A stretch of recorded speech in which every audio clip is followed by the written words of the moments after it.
Paul's invitation, పౌలు యొక్క ఆహ్వానం.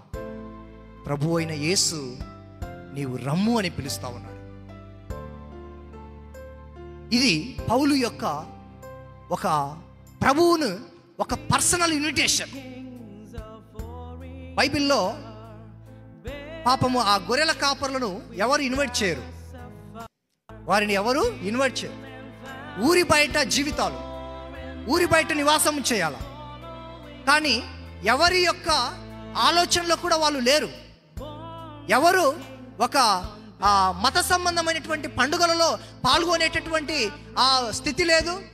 అలాగే కుటుంబాలలో జరిగేటటువంటి విందులలో పాల్గొనేటటువంటి ఆ విధానము లేదు. కానీ ఈ గొర్రెల కాపర్లకు దేవుడే వాళ్లకు పర్సనల్ ఇన్విటేషన్ ఇచ్చినాడు. వ్యక్తిగతంగా వారికి ఆహ్వానాన్ని ఇచ్చినాడు. వ్యక్తిగతంగా యేసును చూసేటటువంటి గొప్ప భాగ్యాన్ని వారికి దేవుడు అనుగ్రహించి ఉన్నాడు. ఆ తొట్టిలో పడుకొని ఉండేటటువంటి ఆ రక్షకుని మీరు చూస్తారు అనేటటువంటి ఆ పర్సనల్ ఇన్విటేషన్ వ్యక్తిగతంగా ఓన్లీ ఆ కమ్యూనిటీకే.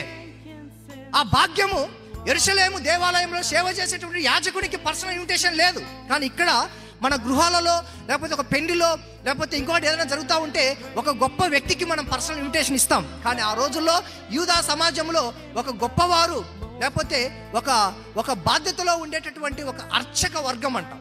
అర్చక వర్గానికి లేదు ఆ భాగ్యం. లేవి వర్గానికి లేదు. దేవాలయంలో ధూపం వేసేటటువంటి ఆ వర్గానికి లేదు ఆ భాగ్యం. కానీ దేవుడు సమాజానికి వెలుపల ఉండేటటువంటి సమాజ బయట ఉండేటటువంటి బహిష్కరించబడినటువంటి వాళ్ళకు దేవుడు పర్సనల్గా ఇన్విటేషన్ చేసి మీరు రండయ్య నన్ను చూసేటటువంటి భాగ్యాన్ని మీకు కల్పిస్తున్నానని చెప్పేసి ఆ గొర్రెల కాపర్లను దేవుడు వారికి పర్సనల్గా ఇన్విటేషన్ చేసినాడు. ఇక్కడ కూడా పౌలు చెప్తా ఉన్నాడు, ప్రభు అయిన యేసు రమ్ము, కమ్ ఓ మై లార్డ్,